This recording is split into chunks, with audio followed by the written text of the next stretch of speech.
Hello, players who won't stop talking when it's someone else's story beat. And DMs who make 5th grade puzzles that their adult players can't solve in less than 2 hours. Welcome back to Table Talk. I'm Real Maddi. fucking story. I'm Robert. What are we talking about today? Funny enough, today is Pet Peeves. So I'm so excited for this episode. She's been asking to do this episode, I think the last 3 or 4 times we've recorded, and I just haven't really felt up to it because it is a little mean-spirited in nature, but also, if you know me in real life, That's a wild thing for you to say that you Sometimes don't want to do it because it's mean-spirited. well, because I'm like baseline mean-spirited, so like to intentionally do it or go over the top with It feels wrong. Yeah, it feels Because you're wrong. just mean unintentionally all the I time. just got a line to draw, man. My naturally rigid personality has lines too. Okay? There's morals there somewhere. Exactly.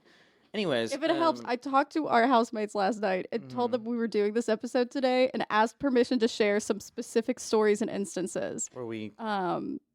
Did you talk to one or did you talk to both? I talked to one and I talked to another one about it previously. Oh, okay. So I have permission. Fun stuff. Anyways, today's going to be all about things that happen at the table. Excuse me, sorry, that we Gross. like or don't like. Mostly don't like, really. Sort of the episode being specifically pet peeves. So We shit talked that people do that we hate. Yeah, we talked a little bit ago in one of the episodes. Shout out Table Talk. You should go listen to all the episodes if you're listening to this and you haven't listened to another one before. Every one of them. We talked about like how to be a good player because we talk a lot and like touch on the idea of like don't be an asshole player, don't be a dick, like be helpful, be good. But we like this is also kind of a clearer guide on things not to do. Which granted, like take this all with a grain of salt. Some of these are like our personal pet peeves, and some of them are like general, like okay, manners maybe a little. Manners, maybe a little. So we have a list. You want to start? I will gladly start unless there's one that you want to start with. No, you can take that first one. First kind of bullet point was like being prepared. Which kind of goes with like note taking, but Show up with your fucking character sheet. yeah, like Please. listen, we both have ADHD. We get it. We do. But if you show up to D&D more than once without your character sheet and you like don't have a photo of it on your phone or you don't have it like saved on your laptop, like Yeah. what are you doing? And that's part of the reason why having digital character sheets, while it does take away some of the fun of like having to flip through your physical one, which is, in my opinion, maybe a hot take, infinitely more annoying than it is fun because of the novelty. I'd much rather just have a digital character sheet. I agree. Anyways, it was a thing where we had done our previous 2 semesters with digital sheets only because we started abroad and didn't. I mean, we could have printed off physical ones, but I mean, digital ones are just so much easier. So we never had to worry about people showing up with like the stuff that they have to have. We unless also, you've like- committed every aspect to memory. We also lived in like the same building. So like cool, somebody forgot their character sheet, go back to your room and get it real quick. But when you're driving somewhere, Yeah, and then we switched to paper characters. I mean, truly the only way that you could not show up with your character sheet with the way that we did things was not bringing your cell phone. And Yeah. the chances of that happening are slim to fucking none. yeah. I don't care who you are. But then we switched to physical character sheets this semester because it's a non-traditional system. It's homebrew, and so it doesn't have. There are a lot of mechanics in it that do not correlate directly to the traditional 5e character sheet. Yeah. And then of course people started showing up without them. Like very quickly. Like we were 2-3 sessions deep and it was yeah. I don't have my character sheet. Cool. You can't play the fucking game. And then like, do you have a photo of it on your phone? No, I have no idea what any of my stats are. Yeah, and then they're like, I don't want to call out specific people, but then one of them was like, yeah, I think I've like lost it. Like I need to remake the whole character, and I'm like, I don't. Do you remember what my character stats were? No, motherfucker. That's your job, man. I have your health and AC down. Those are the only 2 things that I absolutely need to know. Yeah. I will occasionally take a glance in preparation for like a fight Because something that Brennan Lee Mulligan has always said, and a couple of different things, is like... Saying Brennan like you're just buddies. Brennan, yeah, you know, Brennan. I was just talking to Brennan the other day. Talking about Brennan Lee Mulligan stuff that he says. He's always said that, like, know your PC's sheets. Know their spells. Because it's going to be a real hard time when you design a full fucking encounter that just gets absolutely countered by your players having a single spell. Yeah. Separate ran in and of itself. Point being, take a fucking picture, man. Yeah. Take a picture, make copies. I don't give a shit. But when we're like 10 minutes away from starting the session and you're like trying to figure out what the fuck your charisma stat was, it's bad. And this also kind of goes with note taking. Now, I'm an obsessive note taker. We've talked about it before. I'm probably going to do a whole episode on note taking in the future. Yep.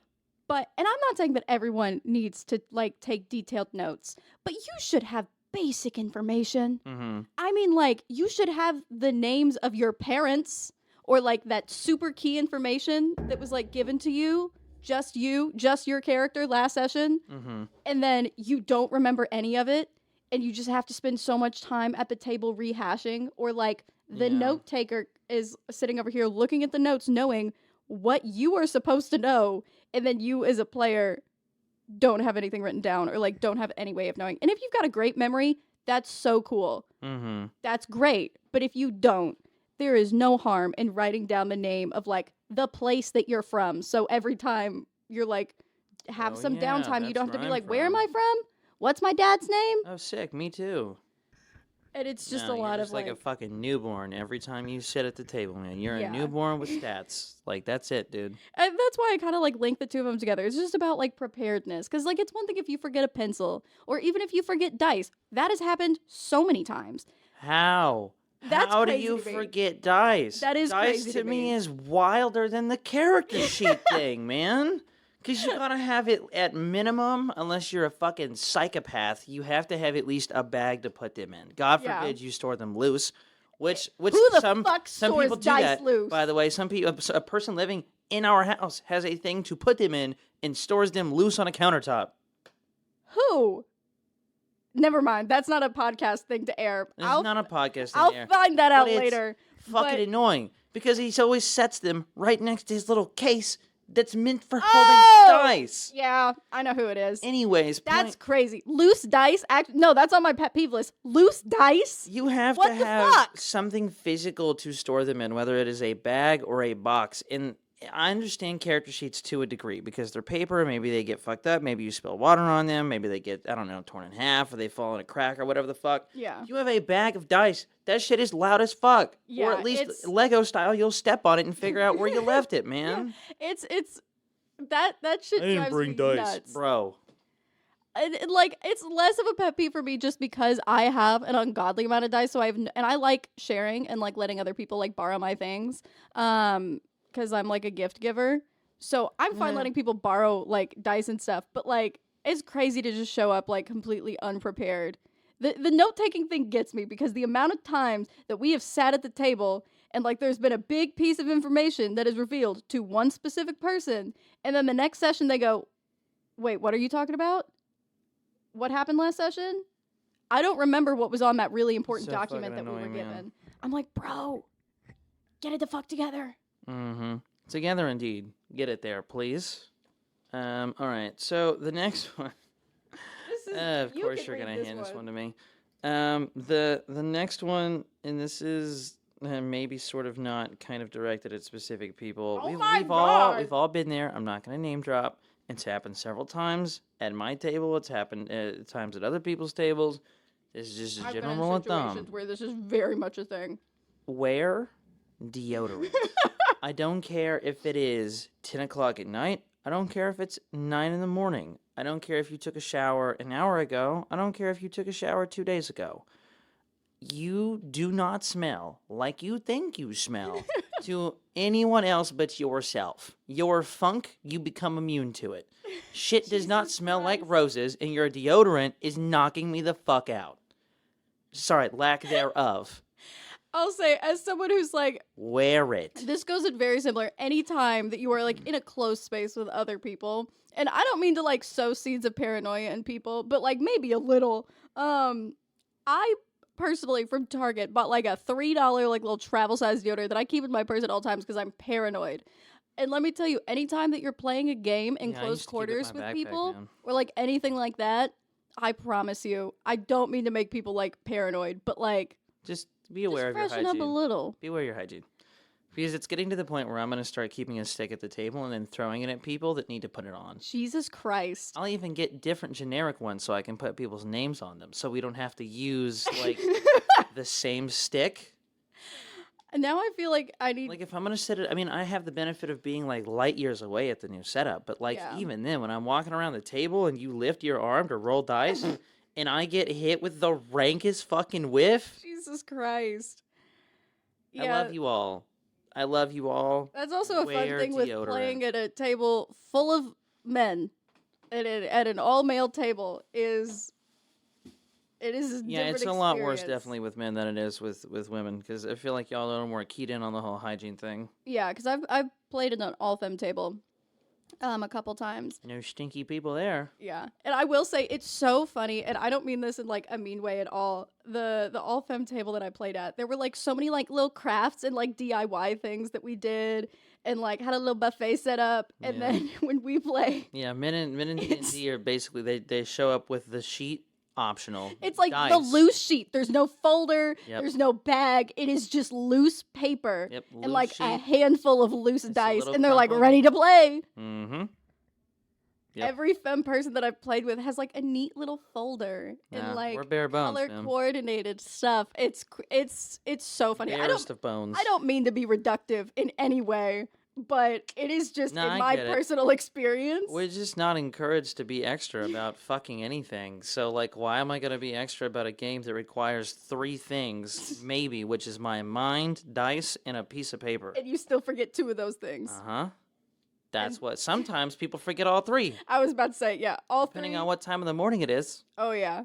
That's like another thing. Fucking teeth, man. I was going to say this. This is also for myself. Take your meds.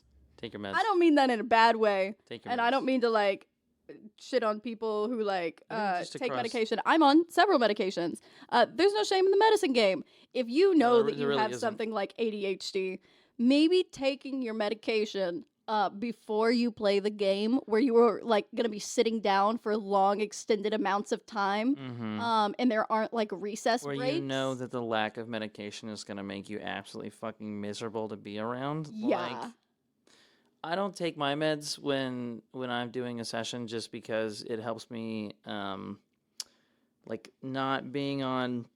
This may be the argument against... Not being on ADHD medication for me, it helps me ad-lib a lot more. In improv because I'm a little too hyper-fixated when I am on my medication, but, like, that's not the fucking problem. Yeah. Like, that's not what we're running into here. Take your meds, man. This is I don't know if I want to segue into this point that I did not write down on the list, after saying that, because I don't want it to sound, like, bad, or in, like, conjecture to, like, having ADHD or, like, having something that you have to take medication for. But this is where my brain goes because I also fidget a fuck ton when I don't take my meds. And so I'm just going to talk about fidgeting for a minute. Bring toys, man. Bring fidget toys or like something to do with your hands if you know that you're someone who can't like sit still and be engaged for long amounts of time because it's long sessions. I get it. Yep. It's hard. And often taking breaks to like stand up and walk around or even like do like fucking jumping jacks in your seat. But when you are getting into a full like brawl with the person next to you and y'all are playing like fucking footsies and like hitting each other across the table, that's a bit much. At 3 of our guys at the table that will basically fist fight each other in the middle of dialogue. And then when either myself or occasionally Madison are like, hey guys, what's up? They're like, we're not doing anything wrong. We had to change the seating arrangement. I had to give them semi-assigned seats because putting 2 of them next to each other was too much for them to handle. They kept grabbing each other's asses and like punching each other and fucking messing with one another. Like it's just it's a lot. It, man. And like I get it. I fidget a ton. But sometimes just kind of be cognizant Speaking of like of fidgeting the tone in the room. And ADHD, your phone does not fucking count. Your phone does not count. And you know how I know your phone doesn't count? Because all of your fucking character sheets are on paper this time, motherfuckers. What you looking at? Huh? That's so real. And the book that you need the answers to is with me.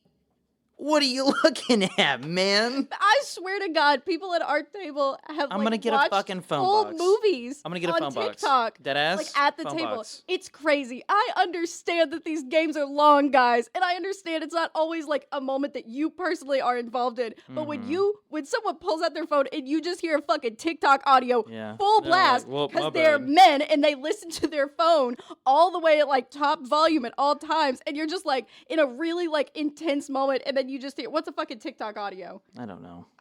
You just hear fucking like TikTok audio going off, and it's like, Okay. hello? That's so cool. Could you not? The Could phone you actually thing. not? Could you actually we like need to get so the little not? the phone box. Yeah, I think that actually leads really well into the next point on the list, which is be considerate. It's not on there as a bullet point, but it sure as shit should be. Stay off your fucking phone for one. I'll write it down. And then the other one is get snacks and drinks before you sit down. Yeah, come fucking prepared. Like, again, I know they're long sessions. I know they're in the morning. If I had it my way, we would be doing these things at like 6 or 7 at night, like we still used had to it do. happen when we did it at night. Yeah, but it didn't feel as bad then, because it's like people got to get dinner and whatever. It's like it's 9 a.m. Most of y'all are coming from another house anyways, and two of you live here. 3 of us live there. 4 of us live there. Oh, yeah. 4 of us live there. You have time to get food before we sit down at the table. And it's also a thing of like most D&D sessions, you're not going to actually start the second everyone gets there. What's really going to happen is it's going to be like 30 minutes to an hour of like prep time, and it's going to be people talking and like catching up, and it's also going to be people getting the table set up. Yeah. We have a table set up where we've got like a TV screen that we use. Yep. So that takes us a couple minutes. So there's like normally you will have plenty of time to like get settled, to get your snacks, to blah, blah, blah. Yeah. But when we sit down and literally within the first 15 minutes of us starting the fucking game, you're like... The second I start doing dialogue or like monologuing into the intro of the session, you immediately go, oh, I have to pee. I've got to go get a Motherfucker, snack. Bathroom breaks happen before the session. Now, if you have to pee in the middle, that's fine too. But if we're 30 seconds in, man, what have you been doing for the last half an hour? You've been sitting at the table watching me plug shit in. It makes me feel like a teacher in high school No, where it's dead like ass. you're not pissing during the passing period, which like don't get me wrong, passing periods in high school are kind of bullshit because they're like, we're gonna give you 5 minutes to get from one side of the school to the other, and your little 5-foot ass is gonna have to push through And if you everyone got a else whiz, because you're look. so small, and also you're a girl, so when you have got to go to the fucking bathroom, it takes a lot longer than dudes who could just whip it out and pee and go. It's like a process. And so anyway, that's my rant about that. But it's like I do feel like a teacher where it's like, bro, for the last like 30 minutes, we have been dicking around. Yeah. You didn't think to go to the bathroom then? Yeah. Really? You didn't think to get your breakfast or your snack or whatever then? I think another point to add to the be considerate list is, and this is kind of in the negative Nancy category as well, but this is a slightly more serious thing. When other players at the table are actively giving you criticism, it doesn't necessarily have to be about your roleplay. It could be about your behavior as a fucking person. It could be about cooperating with the DM who literally controls the fictional universe. I got permission to tell this story, by the way. It can be any You can tell number. it. Yeah, so the one about the fucking costume thing? Yes. Yeah, I got explicit permission last So night. one of our players, I love him to death. Everyone has their own shtick this semester, and it's really great. Everyone's super into their characters. And then one of our players is also really into his character, but he's playing a robot who is like turned on like maybe a month max before the session, like before the first session. So he's like a little baby, like a little newborn. And then he was like socialized with fucking fish gangsters, right? So like there's just not a whole lot going on behind the eyes. In his character, he plays very true to like what in his mind that character is supposed to be, which is very nonchalant, very dry, very straightforward. I don't understand like social situations. I don't get the whole empathy thing, and I don't really find a reason in a lot of sort of extraneous norms and values that the other very human players in my party do. I don't know if you've caught this, we're in a superhero campaign. Now, you may be thinking, gee, I wonder what's required for superheroes, like, a campaign or maybe the heroes themselves. And I can tell you really quick, one of the things you're going to find on that fucking list is a costume. And like public A opinion costume. is A specifically a fucking really costume. we were talking about public opinion as like a huge thing for our thing, and this robot character had just decided to dox the biggest mob boss in the part of the city. When we say dox, by the way, we mean like address, social security number, the list of every warehouse and shipment, all of his crimes, his like colleagues, credit card information, like every bit of data he had on this guy, he put out there for the world to see. Nuts. And Session 3, by the way. We're like level 3 character. It was a move, for sure. But so we were talking, and I had talked to Robert beforehand, and he was like, yeah, one of the things that y'all are going to have to deal with is like, you should probably update what this robot is wearing, because he currently still looks like the robot that works for the bad guys, like very aggressively. It is a very like specific look. And then we're at the table, and Robert goes, hey, public opinion. We're going to talk about that for a little bit. Something that would really improve your all's public opinion, and that's going to make your lives a lot easier, is if you all had hero looks, and maybe the like robot shtick, in particular changed his look. Mm-hmm. And this was a moment. There are very few moments where I want to reach across the table and physically like fight someone while playing D&D. What is the thing called? Throttle. I was going to say, throttle. What is the thing when you throttle somebody? Yeah, throttling. Like, oh my God. I came so fucking close. Yeah, it got bad. You could tell this part of it. I'll take it. So I start sort of monologuing at the player, sort of info dumping about a mechanic that I wanted to introduce, which, by the way, I wasn't able to introduce until the last session because that's just how fucking chaotic things have been. Yeah. But the mechanic that I wanted to introduce is public opinion. And sort of how that was going to work was that because everybody in the party had essentially become one, like they had all had their assigned public opinions that I didn't really tell them because I didn't know how the mechanic was going to work before they became a party. Then they became a party, and I sort of tallied up negatives and positives, and depending on how many of those were sort of there jumbled together, they came out either negative as a group or positive as a group. One of them had just committed what was basically a war crime as far as the mob was concerned. So obviously, his public opinion is going to be very negative. I mean, there were the people in the city that were like, yeah, like down with the mob and the Godfather. But then there was also all of the people that got like dehomed and fucking let go out of really, really, really solid jobs, even though it was a mob boss. Yeah. And so his public opinion overall was fairly negative, which means it was going to drag down the sort of perception of the entire party now that they had been seen in public together a handful of times. So I said, hey, man, one of the ways that you could address this, and hear me out, in the superhero campaign, is if you, like, put on a cape.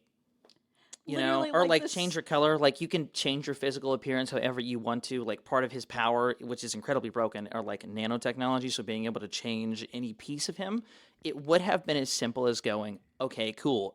And then like, I'm purple now, or like I'm green now. In a mechanic shop, there was paint. I was like, oh, do you want me to like paint you a new color? That would be really cool. Paint like, won't stay. Yeah, I'll just like make my nanobots make it fall off.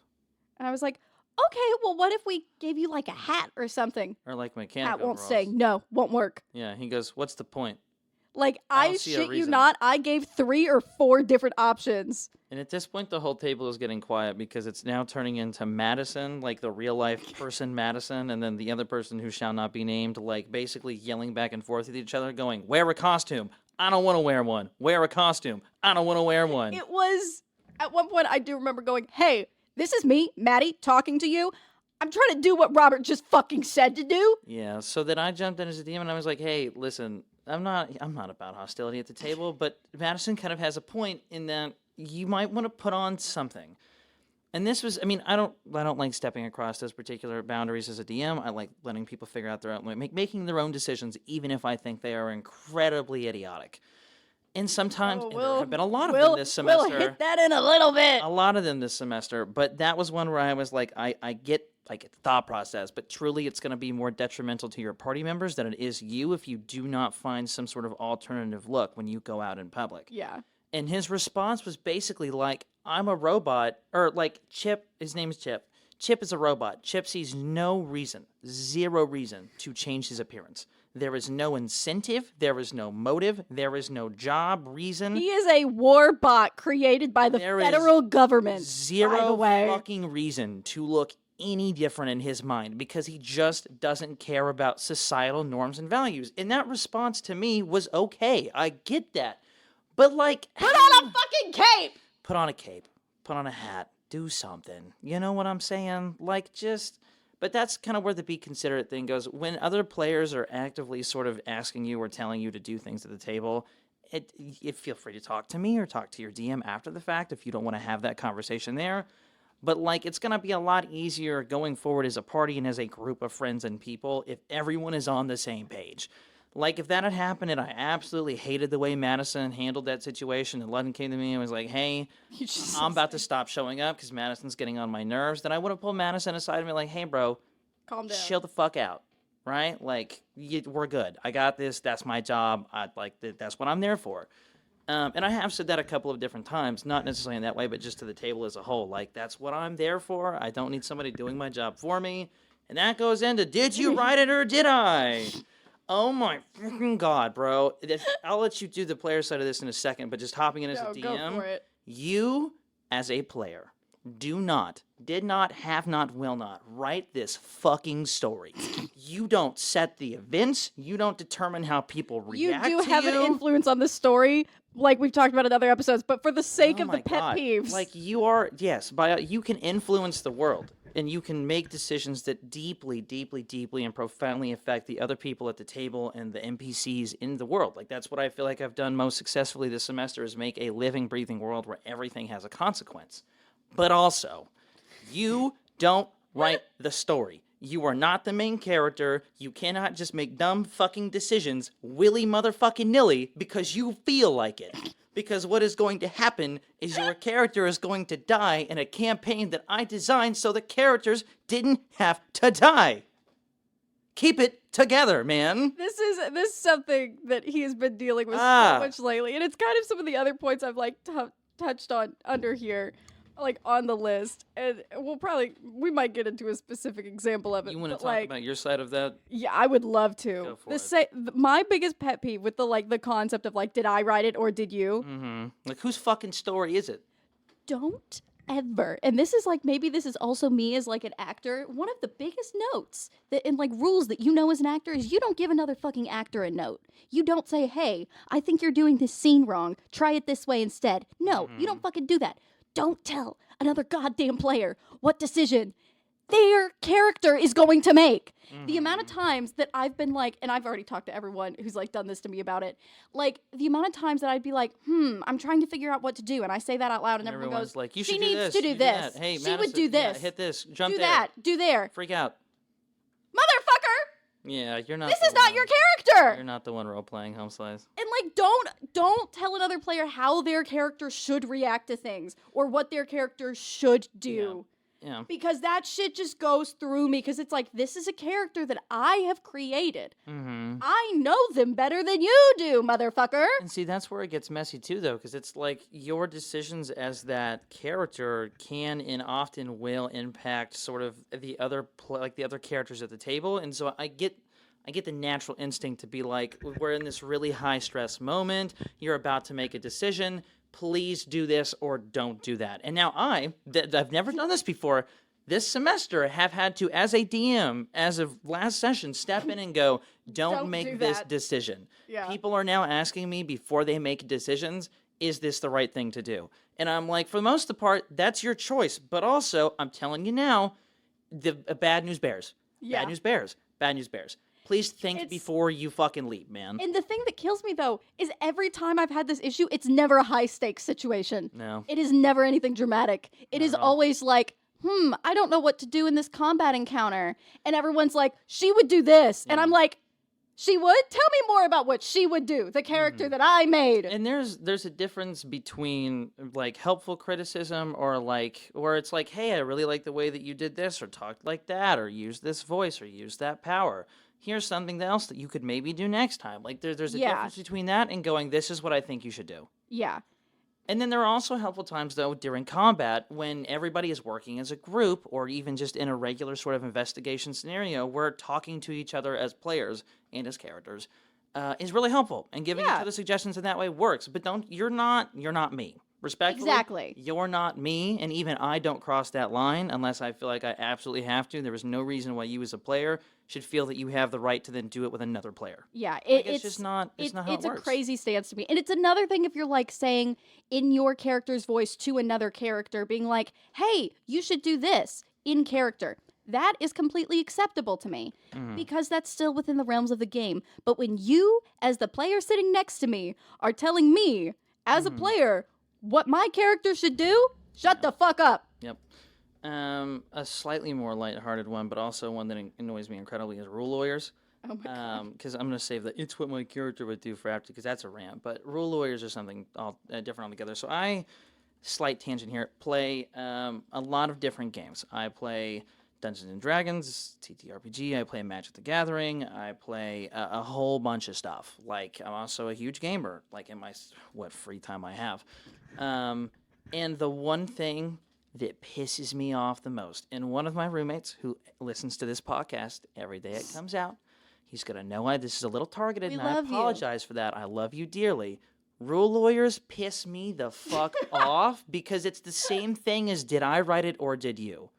We're all having fun. We're all in the moment. We're all just like trying to play the game, and then somebody goes, actually, that's not how this works. Or actually, you have to have line of sight. Actually, you're 35 feet away, which means you're just out of range. Like, it's, oh my God. Or the headcanoning stuff, and I've talked about this in a previous episode. When you're the DM, sure, fine, whatever. Make up your own rules on the spot. I don't give a shit. I've done that plenty of times. I'm like, yes, the spell says you can do that. Level with me here for a second. No, it doesn't. No, it does not. There's no fucking physical way you can do that, which being in a superhero campaign has made that a lot more lax. But as a player, you do not have the right to argue with me and go, that doesn't make any sense, or that's bullshit. Yeah, that's... You can do it in a fun way and be like, oh, man, motherfucker, like, that's so bullshit. And then I'll, behind the screen, like, haha, I made a cool villain. Yeah. Like, I've managed to get at them. Hey, this shit sucks. Do you have something you want to send in to make it better?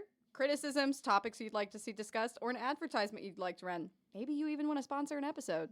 If so, shoot us a message at mc460@evansville.edu or DM us on Instagram at Crescent Magazine. Or we'll never get better like these fucking guys. But when you look at me and you go, when you start pulling up the receipts, it's okay, like, do we really want to do this? That's bullshit. Did she really have that extra attack? Did she really have another legendary action? Is that really an ability that you wrote on her sheet before you sit down at the table? Does it matter? And that's the thing we've talked about. Does it matter? We've talked about ethically fudging things from a DM perspective. Half of the time that your DM makes up in bullshit, which this is also to say if you have a good DM, I'm sure there's really shitty DMs out there who are like, actually no, your spell can't do that. Mm-hmm. Sorry.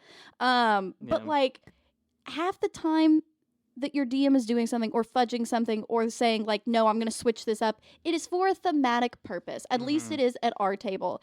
And when you start arguing, and half the time, in my experience, I feel like rule lawyers also fuck over the people at the table more, fuck over the party. Because it's always actually this ability that you're doing, wait, what spell are you using? Mm-hmm.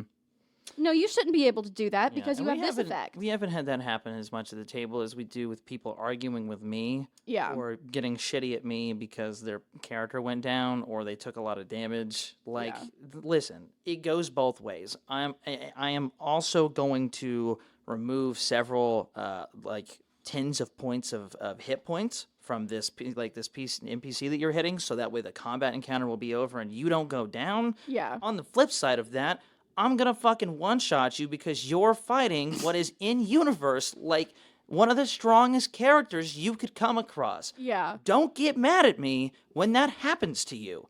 It's both ways, man. Yeah. I'm gonna make things fun for you. I'm also gonna make things realistic and fun for me on the DM side of things. I've also seen where you've laxed rules and kind of changed things around to benefit players. Be like, okay, I know that your spell says that it should only do this thing, but I'm going to say that it also I know what you're referring to now. Does this. And then the rule lawyer goes, actually, no, it doesn't. And it's they're bro, the DM is giving me extra powers. Shut the fuck up. Yeah, Same person who controls the bot. We had a moment like this because he had an ability called drone, where basically he could put out a drone and it could shoot at people, but he had to take a bonus action or an action to. No, I think it was an action to pilot it. And it basically all it did was like roll to hit somebody, and I was like, that doesn't make any sense. And then I think it was something like he had to be higher level, like a lot higher level, to use it as a bonus action, and I was like, well, that's fucking stupid. Yeah. Like. And then it was something, I think it had to be stationary, like it couldn't move. And I was like, all right, well, that doesn't make any sense. Like, I don't care if you're a child flying a drone, you still have the ability to move it a lot. And you're a robot. Like, you have the ability to process a lot of things at one time. Please go ahead and take a bonus action to pilot. And he's like, but that's not what it allows me to do. And I'm like, I know, I heard you, I registered that. You can go ahead and take that. And he's like, yeah, but I mean, that's not, like, if I don't have it, like, I don't have to have it. And I'm like, I know, I get that. I hear you. I'm picking up what you're putting down. And in this return... was such a fun moment to watch at the table, because this was definitely the energy as well, which was, okay, I'm trying to, like, help you, man. This is a benefit. This is a good thing. This is me going, we created a character where in universe, it makes 0 sense for you not to be able to do the thing that we thought you could do. So take it. And he's like, I'm good. That's crazy to me. That's still, looking back, crazy to me. Yep. Next thing on the list. It's what my character would do. SpongeBob text. It's the, like... That's how I'm not going to lie to you. That SpongeBob text, that's how rule lawyers, specifically when playing Magic, when people, this is, again, another side tangent, where people are like, that's not what this spell does. Or like, shut the fuck up. Counter. Oh, I tapped this to do that. Literally, that's how I talk. I'm like, like, get fucked, man. I get it. We're all about playing by the rules and being on the same level. Get fucked. Jesus. Take a breath. Take it somewhere else. Say it inside. Yeah. You know? Lay the fuck off. Anyways, I love you. And this goes to the robot thing, and then to a character who's been making a lot of really shitty decisions, who I have punished about as bad as I could in the last session. I get that there are things that in your character parameters you would do. And we've talked about this specifically with Magnolia in the last campaign. I get it. I understand it. We've created a character. You really want to, like, stick to their guns. You are playing at a table full of other human beings who are also playing characters that they deeply care about. Now, when the universe, and the universe being your DM, starts throwing shit your way in-game for you making shitty decisions, do not continue to run that into the ground until you are, like, fucking forehead deep in shit. Yeah. Because that's just called character death. That's going to result in me killing your character because it is such a fucking nuisance to everybody else in the campaign. And this is something I put under the negative Nancy thing that I'm just going to move up here. Your life matters. Mm-hmm. In the game, your life matters. And, like, the idea of the, like, it's what my character would do. Part of it is also, like, the whole, and if you know anything about, you've probably seen, like, the TikToks or the memes of, like, well, my party robs everyone when we're asleep because it's what my character would do. They're a rogue. Like, shut the fuck up. Mm-hmm. Like, you're still at a table full of other human beings. And when you're playing a character and this is full, like, outing myself here. With my last character, I was very, very bad about doing this. Your life has consequences to the party. Like, your party, if you just kill yourself or, like, make decisions that result in your character's death, the party is also going to suffer for that. Yeah. And, you have other people that depend on you. You don't operate in a vacuum, man. Like, especially if your DM is good at what they do, you're in a shared universe where everybody's actions, that does not mean everybody when they're together. That does not mean everybody only when they are individually present in a scene. That means everybody all the time is actively making decisions that have consequences on the world as a whole. You're not in a fucking microcosm. You're not in a vacuum. You're not in one single neighborhood, and everything that happens inside that neighborhood never exits that neighborhood. This isn't a when in Vegas, it stays in Vegas. No, it is like, this is a real thing. This is a real 110% thing. So yes, please make decisions that are in line with your character. It's fun, it's roleplay, but also get some common motherfucking sense and acknowledge when other players are looking at you going like, no, dude, stop. Here's an example of, like, a time that I've done this. And, like, once again, looking back, I think you should recognize your own, like, flaws and stuff kind of as, like, a player or a DM or wherever you stand. There was a moment in the last campaign, and this was very, very early on. This was, like, the first 2 or 3 sessions of D&D that we had ever played together. Our characters were like in another world outside of the inn. This was like with Magnolia and the World Serpent's Inn, which we've talked about before. And my character, we were talking to these Eric Cochran like guards, and one of them was like a captain of like the fucking a battalion of a battalion, guards, by the way, and a battalion is 50 motherfucking people. These were level 3 characters. There were like what, 4 of y'all, 5 of y'all? Yeah. You can tell the rest of the story. Okay. He's just glaring at me a lot right now. I'm telling this story because I recognize my flaws. Because that was a decision where I should have gone, cool, your character and the rest of your party get slaughtered. Yeah, I'm glad you did it. Mm-hmm. I got yelled at by everyone, though. So the captain turns to leave, and I was not done with the conversation. And so I look through my little thing, and I go, okay, I've got this thing called lightning lure, which pulls people back. I wasn't even thinking about the fact that it did damage, and it was like a combat spell. So I was like, the captain turns, starts to fly away, and I go, hey, no! And I like cast that, and everyone at the real life table turned to me, and I thought I was gonna get jumped. Like, real life jumped. Everybody else understood the gravity of the situation, especially when he was like, yeah, like y'all are allowed to leave, like respectfully, but come back and you're dead. Like, this is not a place you should be. I don't know how you're here. I don't like that you're here. It was bad. So of course Magnolia goes, well, I'm not done having this conversation. I still have questions I want answered, and then proceeds to try and fucking whip the captain back towards the party. It was bad. It was definitely a thing where I got taken aside and threatened in the game. I didn't get threatened in real life until later. Yeah, because I will say, you're so fucking insolent right now. I continued to make decisions like that throughout that entire semester. I am recognizing my flaws here. I continuously made decisions that were not great. There was a moment where it was like, cool, if you keep pushing and try to do this thing, you are gonna die. You have a plant that is currently growing through your body, and you're not gonna pull away from this? Yeah, everybody cool. Was like, let go, back off, let go. She's like, no, I'm trying to get some answers here, actually. And I kept doing it, and it was a moment where a party member had a spell that came in clutch, and then I did it again later, and the only reason I got out of it was a nat 20, and there was a moment where, like, after that session, Robert pulled me aside and was like, you have to start playing smarter. You have to stop just touching shit, or when you are taking damage, not getting the fuck out, just because you are going to man. die. Like, I think that's the one thing that I've seen a lot of players lack is just fucking survival instincts, man. Like, the flight or fight response is so far removed when you don't have real consequences.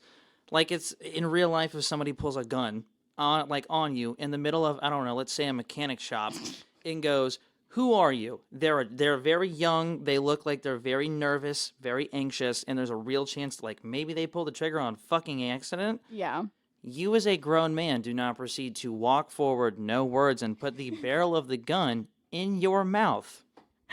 If you are a person who values their life. That was one of the I would craziest... love to know how many people listening to this episode would put their mouth like fully on and over the barrel of a gun. Being held by a 21-year-old in a hoodie. All they want to know is your name. They just want to know who you are and why you're there. And instead of giving a response, you just proceed to give a gun a blowjob.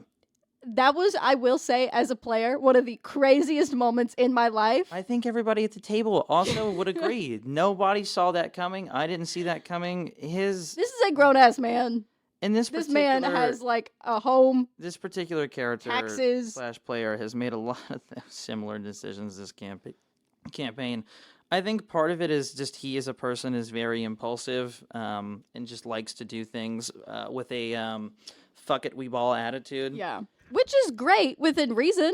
He's just playing a character that has a lot of social status and has a lot of really big consequences to a lot of actions. Like, I gave him a lot of responsibility because I thought that would be fun. And what was going to be fun in concept turned into an absolute shit show in reality, because what happened with that responsibility was every time he came to a major crossroad, his response to everything was, fuck it, we ball. And then he would just make the most chaotic, off-the-wall fucking decision humanly possible. Yeah, like, and beyond the realm of, like, it not in a way of, like, oh, I'm playing, like, a chaotic neutral character, so I'm gonna do something so, like, nuts that kind of fucks people over. It was, like, Like he would just like panic as a person and then like get real calm and go, all right, I know what decision I'm making. I'm going to give head to the gun. And it's like, what? Or last session, I'm going to walk up to you and snap my phone in half. No words exchanged. That was another dialogue. crazy moment. Yeah. I'm going to turn on the murder bot and then fight it instead of backing down in this conversation that I was given a very obvious out to because I shit you not, because fuck it. I get it, man. Role play your character, do whatever, but like, please, you just play with like the tiniest bit of survival instincts and common sense because it will do a lot. And also going back to like the idea of playing with survival instincts and also knowing that like your actions affect other people at the table, especially when you are making. And this also kind of goes up to one of the points I talked about earlier. If you are making a decision that is directly involved or affecting another character, maybe think about it for 2 seconds or ask them if you are about to make a major decision for another character without clearing it with them. And don't get me wrong, this is something that also happened. This happened recently in our campaign. This also has happened in the campaign before this because I made plenty of decisions, as did several other party members, just straight making decisions for other players and being like, nope, I'm going to grab this person and drag them. And like, or I'm going to kidnap. Or I'm going to hold you hostage and not let you ever go home. Yeah. I'm guilty of this as well. But maybe when your decision is accusing someone of terrorism. Yeah. You know. In a world full of superheroes, man, it's like truly the equivalent is like walking into like Marvel Comics New York, going to like a bank that's down the street from the Avengers Tower, and then handing your buddy who's right next to you an assault rifle, like pulling the fire alarm, firing a gun in the air, and then running out of the building. And like, I mean, essentially, yeah, that was kind of like the vibe. Because now everybody thinks that you have walked into a bank with a gun. Everyone thinks that your intent was to rob the bank. And you are in a location that is notorious for having some of the most powerful superheroes in the world. And you just do that, and then you peace out, and you never say anything to them. Yep. Then you, as the friend that handed the assault rifle to your friend who was completely unaware, just was trusting you, you just leave. Yeah, and then they have no idea what happened. And they're like, the federal government just broke into my apartment, and this one police officer showed up and said, you got to get out of town now. Hide your identity. And it's not even the same situation in that, though, because at least in that situation, you're aware of who handed you the gun. Yeah, no, I was not aware. This is like if somebody mailed you a gun that already had your fingerprints on it that was used in a bank robbery, and then they called the cops on you and were like, hey, man, I know that this person has an assault rifle, and it was the same one that was used in that bank robbery. Again, also in the MCU's New York. Daredevil shows up to your house tomorrow ready to break all of your legs, and you're like, hey, bro, what's up? You're like, hey, I don't know what's going on. Yeah, what did I do? I'm literally a college student. Literally a college student. Don't make those decisions for other people. But the for reference, for every action there is an equal and opposite reaction. Most of last session, I had one player come up to me afterwards, and he was like, I almost kind of feel bad for this particular, like for this player because they got dogged on. And I was like, listen, I gave them, and I did. I gave this particular player multiple chances. I want to say probably 3 or 4 to stop making those kinds of decisions or to walk them back or to, in the spirit of being a hero, like do the right thing. He just kept digging his hole deeper and deeper and deeper. So I was like, all right, man, I'm going to give you a heads up right now. This action that you're, like, this choice that you've made in this decision is literally, and this is not hyperbole, is going to start a war in your city. You are level 5, and you want to go to war because somebody called your bluff. And this is right after you handed this person the keys to a nuke. So you know in this moment that if this person really disliked you enough, they could nuke you, and there's nothing you could do about it unless you say, yeah, man, I'll give it up. Yeah. And what you tell them dead to their face, I ain't giving shit up. And then they launch the nuke, and you're like, cool, I can catch this. And then you don't. You don't. There's not even a fucking chance. You get laid out within the first 2 rounds of combat. You die 3 times, which is more times than you're allowed in traditional D&D. and I still save your ass. It's so much. So all of last session, I was like, cool, your power's taken away. Your identity, fucked. Your job, gone. Your best friend hates you. Everybody in your party, but 2 people, know about this heinous-ass thing that you did. Have fun, man. It's the equivalent of a character death. Because that's the only way I could properly communicate, like, just the level of consequence that came with all the fucking actions he was making. Yeah, it was... God damn, man.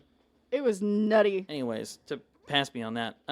Negative Nancy. We've talked about this on another episode, and we talked about this a little bit this episode too. On the flip side of not making decisions for other people, also don't shoot down every single thing a person is trying to do. And just saying, no, I don't want to. That kind of goes back to the example we were talking about with the robot thing, where I was like, hey, man, I'd like to give you a paint job because this is what the DM just told me I should do. And you go, no. And then it turns into a conversation where it's like, okay, well, what would you like? And your response is just, no. No, I don't think so. Yeah, it's like at that point, and we talked about this in one of the other episodes where we were talking about, like, in the episode Yes And, which... is probably my favorite episode that we've recorded, and also has the lowest amount of listens. But that's besides the point. Y'all should stream that episode. But that episode, we talk a lot about, like, you know, kind of the rules of improv and not just being like, no. And what you can do instead of just saying no. And, like, shooting down not only the player in that moment, but it also shoots down the person who's like... shoots me down, man. Yeah, when I'm, like, giving you fucking dialogue or, like, hooks or plot points. And this isn't just like, oh, I am a DM and I wrote several hooks that would have been cool and they just didn't roll high enough or they just weren't interested. Like, that shit happens. It's when I'm like, hey, again, here's a really great way for you to explore this aspect of your character, and I'm going to hand it to you in the form of dialogue with another character. And you just go, nah. Yeah. Nah. I'm okay. Thanks, though. This is another one, and I just kind of wrote this down on the list, and I, like, wrote it in a really bad way. Anytime, like, a player is, like, really trying to put themselves out there, and, like, DM as well, anytime someone's, like, really putting themselves out there, and you're just, like, not putting any energy back of, like, if a player is really trying, like, PC of being like, hey, I think that there's, like, a really cool, like, friendship that we can develop here or, like, form some type of relationship.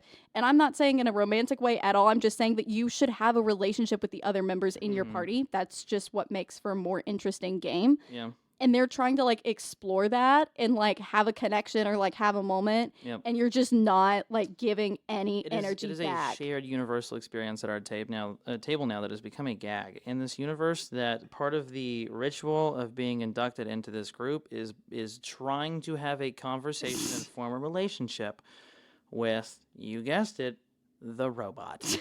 This is sounding so bad because so many of these examples we've used. He's been great. He's so fun to watch play. This is the most into a character he's been. He's got really cool abilities. He's done a lot of great things for and with the party. He's just on all social aspects and social fronts. He is just a fucking unmovable wall. Like Madison, who is an unstoppable force of conversation, has been fucking dead-walled by the unmovable object that is so many times. A robot. Because it's like, here's a character that's fun and bubbly and wants to have conversations and asking questions, and then here's a character who sees zero interest in having conversation. Yeah. There's no point, there's no objective, there's no job. Cool, not talking. And if you're a character who is, like, supposed to be edgy and supposed to not like people, I think there's ways that you can do that and show that at the table other than just stonewalling. Because I think that there's a way that you can kind of be like, oh, here we go again, and, like, act, like, playfully annoyed by it, or, like... You don't have to be dark and broody and keep your walls up the whole fucking campaign, you know what I'm saying? Or if you're gonna be, like, dark and broody and annoyed by it, make it a bit. See, on the flip side of that, too, like, we have a dark and broody character, I say that with huge quotations at our table, and on the opposite end of that spectrum, my guy, I love him to death, one of my best friends in this whole world, cannot commit to being edgy or dark or broody to save his life. It's so funny, though. He's so funny. He's so nice in real life and so empathetic that playing a hardline, edgy Batman, but, like, a little worse kind of character just does not fucking translate, and it throws people off like no other. Because everyone at the table knows what he's supposed to be like. And then he's like, yeah, you want to go get coffee? You want me to pay for your tuition? Do you want me to, like, I don't know, hold your hand or, like, give you belly rubs? It or goes crazy. This is a man who, like, actively tortures criminals. And then everyone goes, And- what did you say? And within, like, the first 2 sessions is like, I'm your dad now. And we kind of joked in the beginning about him being sort of like the dad Batman, where it's like, all right, chums, like, here's $20 to go get ice cream. Yeah, You it's go like do that while the I go grumpy torture man the-" who's like suddenly has like all of the Robins in like the bright colored costumes. But it's such a fucking odd mix, man, because it's like anytime other players aren't in scene, he's edgy as all shit. But then anytime there's another NPC in the room, he's like, hey, we're like best friends, and I love you so much. So there was a really cool moment last session where it was my character and his character has all these shadow powers and my character has all these light powers, so it's already a fun dynamic. And he's basically decided that he's like either like the cool older brother or like the borderline father figure, and is like taking care of so much like stuff for her. Definitely the latter. It's like he's now trying to make another character his Robin. Yeah, it's crazy. And then there was a part where he was like, they were on patrol together and he was like, follow my lead. This is how I take down, like, this is how I like bust a drug deal. And she was like, I don't agree with your methods at all. Like, I actually have a lot of issues with the way that you do things. And he was just kind of like, oh, okay, you've got a point. And Robert was like, hey, explore that, please. Yeah. Have a conversation about it. And it was a really cool conversation, and it was like a fun moment. This last session, like, truly I stepped over a lot of lines that I don't like stepping over, which is giving people very clear directions for a particular action. And then the conversation and the role-playing thing, it hasn't lacked in the last few sessions, but there are some players that just need more help than others when it comes to having that direction. And if it requires me to, like, physically go explore that conversation, or you, like, even if it's not me telling you directly, just, like, you get the feeling that there's like something in this conversation that you need to hash out, or that it would be really beneficial for you both to talk about that, or you feel really strong about this and want to continue that conversation. Like, I don't want to hand you or tell you what you have to do or have to feel, but like when there are very clear moments for some really cool and genuine role play at the table, don't get mad at me when I tell you to explore it, man. And I think that kind of goes with the whole like of like trying to reach out and trying to like explore a relationship. It turned out to be a really nice characters. Conversation. Yeah, and I think that those are the moments that are so cool, and that's what makes things that you see like Critical Role and like Dimension 20, where you have people crying at the table. It is because they have these inter-party relationships and they have these interpersonal relationships. Definitely see that happening at some point in this campaign. Yeah, and I think there's a real possibility for it, and it's so much fun to have those moments with those, how it kind of in that same realm. One of the other pet peeves I just wrote down, like being overly secretive. And this isn't something that we've had like a lot at our table. That includes with your DM by the fucking way. Okay. Well, I earned myself a reputation last semester and the semester beforehand of being very like not by the book, but very brutal DM, and that everybody's life was up for grabs. Now, I didn't start that way, but it certainly fucking ended that way because of the amount of insane decisions that were being made. Like, cool, we're going to go fight the BBG, or we're going to hop here and go there. I'm like, all right, consequences to your actions, man. Okay, fair, but And then now this semester, nobody wants to share personal information with me about their characters as a DM because they're afraid that I'm going to use it to hurt them. Okay, I want to defend myself for a second here. In the last campaign, literally every single character, and I guilty, I did that. Every single character that Magnolia not even loved, but knew, got either slaughtered by the BBEG, or turns out it actually was the BBEG the whole time, and he was just in disguise. Motherfucker only knew like 3 people because turns out all of them were the bad guy, just in a disguise. Yeah. And now Robert's like, why don't you want to tell me about your loved ones in the game? No, motherfucker! I get it. I think part of it, I think that was sort of my expression of like, you're the longest lived character in this campaign. You continue to get away with absolutely insane consequences with little to no bodily harm. There's only one other route I can take, with the exception of just saying, hey man, I shoot you in the back of the head with a gun, Lenny style. And that's just removing things that she cared about, man. All of them? Yeah, the BBG had like an obsession, man. It was like, we gotta break and brutalize this character to get her to like turn to the... It's like the whole dark side thing with like Superman. Like he's always like, part of it is like, yeah, I want to kill him. But like the better option, if I can break this motherfucker, is that he comes over to my side. Or like with the fucking Yellow Lantern rings. It's like, if I can get him to just switch for like 2 seconds. Truly the only reason Just she as did Superman, not go on like a full evil arc. And is see, out of, I'm so proud of you, though. She never went down that route. It was all out of spite. Because she did, like, her morals fully aligned with the bad guys in almost every way. She's going to flip any moment. And Madison was like, you know what? Just to spite every one of you? No, she's not. Yeah, it was truly, if she had been approached by the bad guy in any other way other than kidnapping and slaughtering the family, she would have been like, yeah, sure, that sounds like a great idea. Mm-hmm. Yeah, there was never totally like a, let's make a deal, man. It was always no, it was, like, I'm hey, going to dude. kidnap your family. You want to make a deal? You want to be partners? No! You just killed my mom! Yeah, back to the whole, like, being secretive thing, like, with Batman characters, which, again, funny thing, there's a character who definitely could use a little bit more secrecy to their roleplay and to their, like, in-game persona. But on the flip side of that as well, there are certain things about your character that, I mean, other people at the table can either work with really well or that will sort of let your PCs bond together, whether that's where you're from, how you feel. Like, it's become a routine thing, and this is not me complaining about the robot. This is sort of a positive thing in my mind.